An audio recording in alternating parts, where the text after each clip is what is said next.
कितना अद्भुत लगता है ना सुनने में कि आप 101 सीटों पर चुनाव लड़े और 90 से ज्यादा सीटें आपकी आ जाए।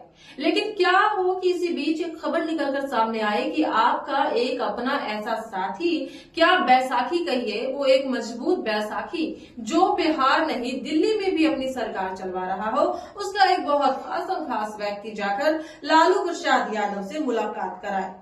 तो जी हाँ, मैं बात कर रही हूँ नीतीश कुमार के एक करीबी की, जिनकी मुलाकात ने दिल्ली तक हड़कंप मचा रखा है।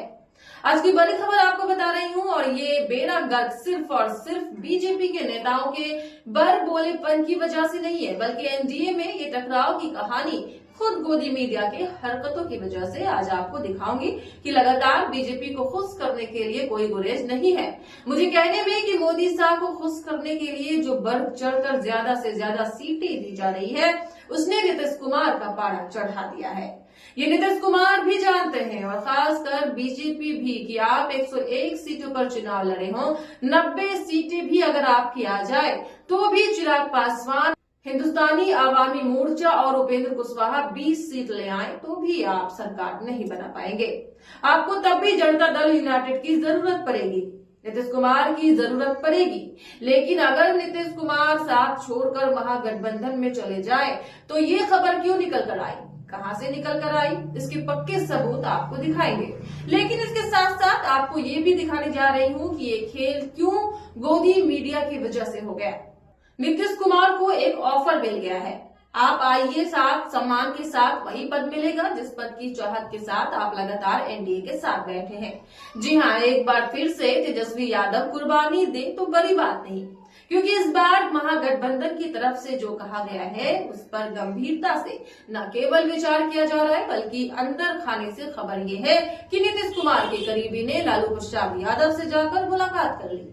ये मुलाकात इसलिए भी जरूरी है क्योंकि महागठबंधन का नेतृत्व करता कोई और नहीं, तेजस्वी यादव है, यानी आरजेडी है। ऐसे में आरजेडी की सहमति के बिना कोई फैसला नहीं हो सकता। तो अब नीतीश कुमार के वो करीबी कौन है वो मैं आपको दिखाऊंगी, लेकिन उससे पहले इसके दर्शन कर लीजिए। दर्शन, जी हाँ, दर्शन सब क्यों बोल रही हूँ जरा गौर से सुनिएगा, क्योंकि 48 घंटे बाद जब अलग अलग न्यूज चैनल पर बैठकर यही सारे लोग इन्हीं सर्वे और एग्जिट पोल वाली कंपनियों के मालिक रोए हैं, तो इन कंपनियों को जरा देख लीजिए। कौन कौन सी कंपनी है?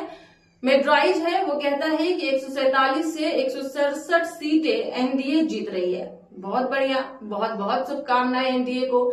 जेबीसी पोल वो कह रहे हैं कि 135 से 150 चाणक्य स्टार, ये कहते हैं कि 130 से 138। पीपल इनसाइड कहता है कि तुम लोग कहते हो तो मैं कुछ नहीं कहूंगा, तो मैं भी कहता हूँ कि 133 से 148 सीटें। पी मार्क ने कहा मैं कैसे पीछे रह जाऊं, 142 से 162 जीतेंगे, लिख कर ले लो। हम जीत रहे हैं क्योंकि वो जानते हैं कि हरियाणा विधानसभा चुनाव में जिस तरीके से बीजेपी के सांसद नेताओं को खदेड़ा जा रहा था प्रचार के दौरान, तब यही खुद सारे थे एग्जिट पोल करने वाली कंपनियां, इन्होंने सच्चाई दिखाई थी। पलट गया खेल, अब इनको लग रहा है तो साथ तो बचाएं, आका भी नाराज न हो जाए, तो पहले मेगा एग्जिट पोल के नाम पर ये प्रचार बांट दो। कोई एक और है जो एबीपी न्यूज ने उसका चलाया है, उन्होंने कह दिया है कि 209 सीटें जीत रहे हैं, मतलब 243 में से 209 सीटें ले गई है महागठबंधन, एनडीए ले गई, महागठबंधन का सुपड़ा साफ कर दिया गया। लेकिन इन सब के बीच क्या नीतीश कुमार के बिना सरकार बना पाएंगे? क्योंकि आप कितना ही कुछ करते रहिए, कहते रहिए ये हो जाएगा वो हो जाएगा, लेकिन ये बात तो हकीकत है ना कि बीजेपी 101 सीटों पर चुनाव लड़ी हो, वो 101 सीटों से ज्यादा तो जीत नहीं पाएगी। ऐसा थोड़ी ना कि 150 जीत जाएगी, जीतेगी तो 101 ही ना। मतलब आपके आंकड़े में वैसे तो 90 सीटें जिता रहे हैं, फिर उसके बाद की चीजें कहां से लाओगे? यानी आपको नीतीश कुमार पर निर्भर रहना होगा। लेकिन इस निर्भरता के बीच में एक खबर आई है, केपी मलिक ने लिखा है कि नीतीश के खास लालू के पास और क्या होगा ललन सिंह का। पटना की सियासत में बड़ी और दिलचस्प हलचल है। कल शाम जहां एक और नीतीश कुमार के खास और जेडीयू के वरिष्ठ नेता लालू प्रसाद यादव से गुपचुप मुलाकात करने पहुंचे।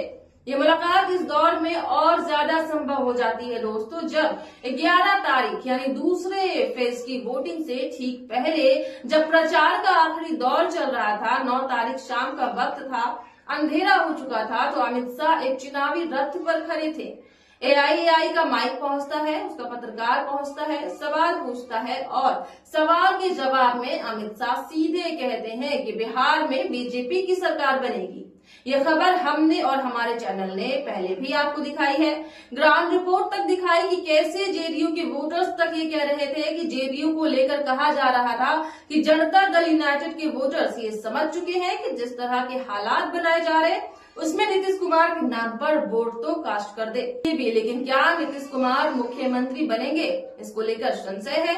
इसलिए खबर ये आई थी कि चाहे वो पहला फेज हो या दूसरा, दोनों ही फेज में सिर्फ डबल एनडीए में इस कदर हुई थी कि जेडीयू के वोटर्स ने बीजेपी और एलजेपीआर के जहां जहां प्रत्याशी एनडीए के बैनर तले खड़े थे उन्हें वोट कास्ट किया ही नहीं। और यही नहीं, भारतीय जनता पार्टी और एलजेपीआर के जो वोटर्स हैं, कोर हार्ड कोर वोटर्स, उन्होंने जनता दल यूनाइटेड को वोट कास्ट नहीं किया। ये खबर खुल्लम खुल्ला है। ऐसा नहीं है कि मैं कोई गुपचुप वाली कहानी सुना रही हूँ। ये आपको पता ही होगा, एक जगह तो वीडियो भी निकल कर आया था। जेडीयू के एक बड़े नेता हैं, उन्होंने कह दिया कि लालटेन छाप पर दबा दो। ये पहले फेज की बता रही हूँ। उन्होंने कहा दबा दो, कोई दिक्कत वाली बात नहीं। आप सोचिए कि सिर्फ डबल एनडीए में कितना जबरदस्त था। इस सिर्फ डबल के बीच जब ये आंकड़े देखे जाते हैं तो बड़ा हास्यास्पद लगता है। लेकिन इसके बाद की भी कहानी है। अब ऐसा भी नहीं है कि बीजेपी का सुपड़ा साफ हो जाएगा, एक भी सीट नहीं आएगी, ये तो संभव नहीं है। संभव तो ये भी नहीं है कि जेडीयू की भी एक सीट ना आए, ये भी संभव नहीं। यानी सीटें तो आएंगी। और मानकर चलिए कि मैं कह देती हूँ कि अपने चैनल पर पूरी जिम्मेदारी के साथ आ गया, बहुमत मिल गया, तो नीतीश कुमार जानते हैं कि इन्हें मुख्यमंत्री नहीं बनाएंगे। यही एक वजह है कि कहानी है कि अंदर खाने गुपचुप बातचीत चल रही है प्रधानमंत्री पद वाले ऑफर पर। तो मैं चूक गया था, इस ऑफर पर चूकना है या नहीं चूकना है, क्योंकि नीतीश भी जानते हैं कि जनता दल यूनाइटेड के अंदर खाने ही बगावती तेवर दिखाए जा रहे। 2 फाड़ पहले ही हो चुकी है। हम बता चुके हैं कि जब से संजय झा राष्ट्रीय कार्यकारी अध्यक्ष बने हैं तब से 2 हिस्सों में जेडीयू बची हुई है। एक दिल्ली वाली जी राष्ट्रीय स्तर पर और राज्य स्तर पर, यानी नीतीश कुमार उसका नेतृत्व करते हैं। अभी हाल ही में जनता दल यूनाइटेड के एक सांसद ने चुनावों से ठीक पहले जब इस्तीफा दिया था जेडीयू से, तो उन्होंने संजय झा पर भी कई बहुत बड़े गंभीर आरोप लगाए थे। यानी जेडीयू 2 फाड़ है, लेकिन यहाँ बिहार में चुनाव हो रहा है तो किसकी चलेगी? नीतीश कुमार की। नीतीश मुख्यमंत्री नहीं बनेंगे तो जाएंगे कहाँ? महागठबंधन के साथ तो ये मुलाकातें क्यों इसी का हिस्सा है, क्योंकि इस बीच एक और बड़ी खबर आई है। खबर क्या है? नीतीश को मिला महागठबंधन में शामिल होने का ऑफर। सांसद ने कहा बीजेपी पीठ में घोंप सकती है खंजर। ये ऑफर बहुत हल्का ऑफर नहीं है। पहले वाली कहानी अलग थी, अब वाली कहानी अलग है। कोई भी एक नेता हो, वो जानता है कि अगर वो निर्दलीय चुनाव लड़ेगा या स्वतंत्र चुनाव लड़ेगा तो वो हमेशा चुनाव जीतकर मुख्यमंत्री नहीं बन सकता। निर्दलीय विधायक का मुख्यमंत्री बनना बहुत ही ज्यादा मुश्किल हो जाता है। तो नीतीश जानते हैं कि जब तक उनकी पार्टी है तब तक उनका वजूद भी है। फिलहाल के लिए खबरों में इतना ही। आप देखते रहे केएनई न्यूज, जहां आपकी हर आवाज बनेगी देश की आवाज सच के साथ।